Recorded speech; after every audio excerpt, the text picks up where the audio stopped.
গ্রাম গ্রাম আমাদের গ্রামের নাম জামগড়া। এই গ্রামে আমার জন্ম।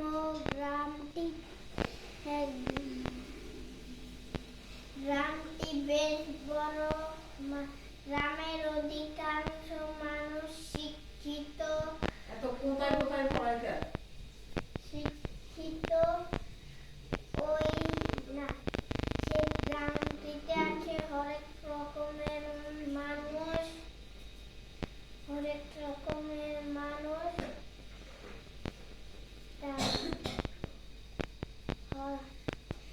কেউ জমি চাষ করে, কেউ মাছ চাষ করে, অনেকে আবার চাকরি করে।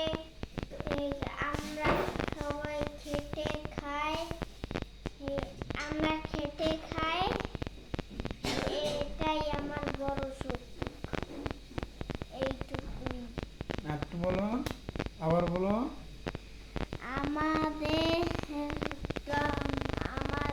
গ্রামের নাম জামগড়া। এই গ্রামে আমার জন্ম। গ্রামটি বেশ বড়। গ্রামের অধিকাংশ মানুষ শিক্ষিত। বলো, তুমি সুন্দর করে বলো। অনেক আছে হরেক রকমের মানুষ। কেউ জমি চাষ করে, কেউ মাছ চাষ করে, অনেকে আবার চাকরি করে। আমরা সবাই খেটে খাই।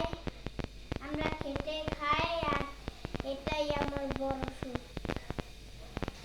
মাশাআল্লাহ। আম্মু তুমি কি করো? মাশাআল্লাহ। বই কিনছে। বই কিনছ? একটা, দুইটা, তিনটা, চারটা, পাঁচটা, ছয়টা, সাতটা, আটটা, নয়টা, 10টা বই। 10টা বই কিনছে? 10টা বই। বই পড়া লাগবে।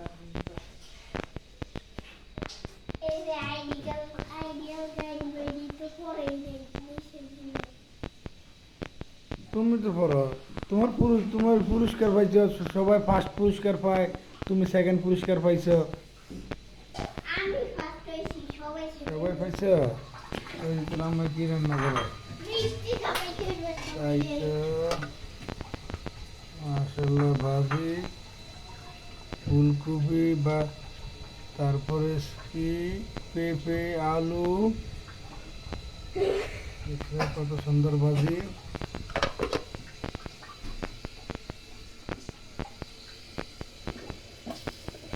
মাশাআল্লাহ। শিং মাছ দিয়ে, টমেটো দিয়ে, আরে ভাত কেমন?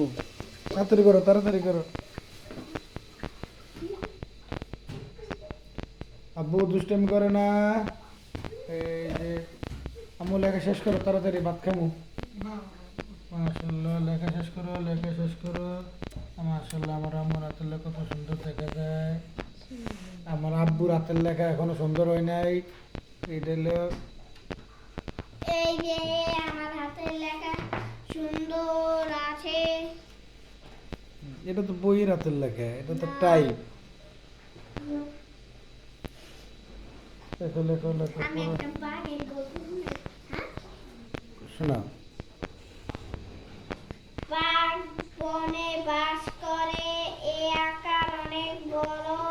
এর স্বভাব হিংস্র, ভয়ঙ্কর। সুন্দরবনে বাঘ বাস করে। এর শরীর লোমে ঢাকা। গায়ে ডোকারা বা কাটা দাগ। পায়ের নখ ও মুখের দাঁত ধারালো। বাঘ অন্যান্য প্রাণীর মাংস খায়। বাঘ খাঁচায়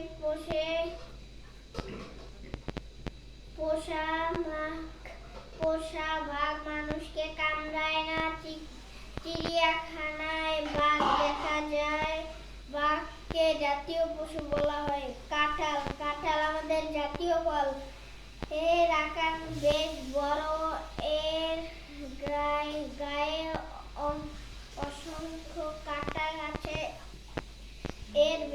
অনেক কোয়া আছে হুম। কোয়াগুলো রসালো, এগুলো আমরা খাই। আমাদের দেশের সব জায়গায় কাঁঠাল হয়। পাহাড়ি এলাকায় এর ফল বেশি হয়। জ্যৈষ্ঠ আষাঢ় মাসে এ ফল পাকে। এই ফলটি সবার প্রিয়। ধন্যবাদ। আল্লাহ হাফেজ।